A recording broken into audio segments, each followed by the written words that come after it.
Sois adoré, ô notre Dieu. Sois adoré, sois adoré, ô mon Dieu. Sois adoré, sois adoré. Nous t'élèvons, toi notre Dieu. Tu es digne de louange, de gloire. Nous t'entendons ce beau refrain. Sois adoré, sois adoré, sois adoré, ô mon Dieu. Sois adoré, sois adoré, ô Papa, sois adoré. Salut, salut mes colombes, j'espère que vous allez bien. Moi, je vais super bien ce soir. Depuis hier, je me sens bien. J'ai été malade tout le mois de novembre presque. Mais le Seigneur m'a soutenu. Je faisais presque tout. J'allais au travail, mais physiquement, je ne me sentais pas bien. Mais gloire soit rendue à Dieu parce qu'il y a quelqu'un là-haut qui a porté nos maladies, nos infirmités et que par ses maîtres-sûrs, nous sommes guéris. Nous bénissons le Seigneur parce qu'il m'a relevé de la maladie, que son nom soit glorifié. Comme d'accoutumé, je viens ce soir avec une autre thématique, la louange et l'adoration. Qu'est-ce que la louange et qu'est-ce que l'adoration? C'est un thème très vaste, mais nous allons aller pas à pas. Chaque jour, il y aura toujours quelque chose à dire au sujet de l'adoration et de la louange. Pour moi, la louange, c'est quoi? La louange, c'est faire des éloges à notre Dieu, de lui exprimer sa grandeur, ses hauts faits, ses bienfaits. C'est-à-dire Dieu a tellement fait des choses parce que même il y a tellement de choses, il y a des merveilles dans ce monde. Et c'est là quand tu regardes ça, c'est-à-dire c'est en ce moment-là que tu bénis le Seigneur, tu lui exprimes, tu lui dis ses hauts faits. Et ça, c'est la louange. La louange, c'est faire des éloges à notre Dieu. Mais qu'est-ce que l'adoration?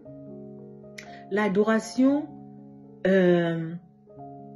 c'est un amour extrême de quelque chose, d'un être suprême.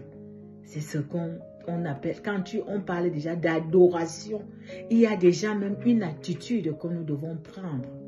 Se prosterner, ou bien se coucher, ou bien élever les mains vers le ciel. Il y a des attitudes que nous apprenons, c'est-à-dire que nous prenons quand il s'agit d'adoration. Donc, l'adoration est une autre dimension, c'est-à-dire que tu exprimes à Dieu ce qu'il est pour toi. C'est pour cela que lui-même dans sa parole, il dit dans Genèse que je me suis révélé à Abraham comme le Dieu tout-puissant. Et dans Exode, il dit qu'il s'est révélé à Moïse comme l'Éternel des armées. C'est pour cela que nous parlons de Shalom, Jéhovah Shalom, Jéhovah Nissi, Jéhovah Rapha, Jéhovah Tchekenu, Jéhovah Jireh. C'est parce que Dieu se révélait aux gens pendant les moments d'adoration et il se révélait d'une forme, c'est-à-dire de peut-être le pourvoyeur, de peut-être le guérisseur, de peut-être celui qui combat pour toi, peut-être celui qui te guérit. C'est comme ça, c'est-à-dire dans l'adoration, Dieu se révèle en nous d'une manière très puissante. Et l'adoration est quelque chose qui va tout droit dans le cœur de Dieu. Et c'est là où il y a la différence. Tout le monde peut louer le Seigneur, célébrer le Seigneur. Tout le monde peut le faire. On peut chanter partout. Tout le monde peut le faire. Mais tout le monde ne peut pas adorer. Tout le monde ne peut pas adorer. Parce qu'il y a une différence entre la louange et l'adoration. L'adorateur, nous allons lire Jean 4, à partir du verset 22 et 23. Jésus dit à la femme samaritaine, vous adorez ce que vous ne connaissez pas. Nous adorons ce que nous connaissons, car le salut vient des Juifs. Mais l'heure vient, et elle est déjà venue, où les vrais adorateurs adoreront le Père en esprit et en vérité, car ce sont là les adorateurs que le Père demande. Voilà ce que le Seigneur nous montre, qu'il y a des faux et des vrais adorateurs. Dans l'adoration, qui est faux, qui est vrai? Dans l'adoration, nous faisons c'est-à-dire on se démarque. Il y a des vrais adorateurs et il y a les faux adorateurs. Les vrais adorateurs, c'est ceux qui adorent Dieu en esprit et en vérité. Si nous continuons, on dit que Dieu recherche les vrais adorateurs, ceux qui adorent Dieu en esprit et en vérité. Donc, il y a une démarcation. Comme je l'ai dit, ce n'est pas tout le monde. Tout le monde peut louer, mais ce n'est pas tout le monde qui peut adorer. Ceux qui adorent ont l'esprit de Dieu et le Seigneur agrée à leur adoration. Ceux qui sont déjà dans le Seigneur, en train d'adorer, qui sont des adorateurs et des adoratrices, nous devons savoir que adorer le Seigneur, c'est l'adorer en esprit et en vérité. Parce que Dieu est esprit. Et il faut que ceux qui l'adorent en esprit. Dieu ne reçoit pas ce qui est de la chair. Dieu reçoit ce qui est en esprit. Nous devons connaître cela. L'adoration est sur le cœur de Dieu. Dieu ne s'amuse pas.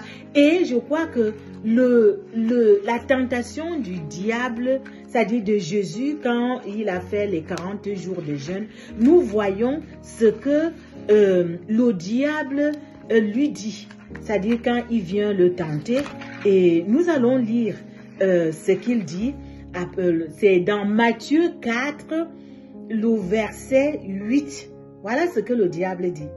Le diable le transporta encore sur une montagne très élevée, lui montra tous les royaumes du monde et leur gloire, et lui dit, « Je te donnerai toutes ces choses si tu te prosternes et m'adores. » Nous voyons quelle puissance. Le diable nous révèle ici là que quand quelqu'un est un vrai adorateur, le monde entier est à toi. Et toutes les gloires sont à toi. Nous cherchons souvent des choses, c'est-à-dire par-ci, par-là, c'est-à-dire les gloires, la puissance, le pouvoir, des choses comme ça. C'est-à-dire dans l'adoration, quand tu adores ton Dieu, en esprit, en vérité, tu reçois cela. Le diable nous révèle ça. C'est ce qu'il dit au Seigneur Jésus, que si tu fais ceci, c'est-à-dire, il a montré les royaumes du monde entier et la gloire. Il dit, prosterne-toi et adore-moi, je vais te donner cela. Dans l'adoration, c'est ça qui fait la différence. Adorer Dieu en esprit et en vérité, tu te démarques et tu feras une adoration d'une odeur parfaite. Un parfum de bonne odeur. Une adoration que Dieu agrée. Mais ceux qui adorent dans la chair, le Seigneur ne reçoit pas ça. Je voudrais interpeller, c'est-à-dire je vais m'arrêter là aujourd'hui, que il y a tout le monde peut louer le Seigneur, mais tout le monde ne peut pas adorer. Ceux qui adorent Dieu sont ceux qui l'adorent en esprit et en vérité. Je voudrais interpeller quelqu'un aujourd'hui qui a le désir de devenir adorateur ou adoratrice, ou bien qu'il est déjà en chemin d'adorer le Seigneur, qu'il recherche à adorer le Seigneur en esprit et en vérité. C'est à cela que notre Dieu, c'est-à-dire, prend plaisir. Tant que tu ne l'adores pas en esprit et en vérité, tu peux chanter toute la journée. Dieu n'agréera pas à ce que tu es en train de faire.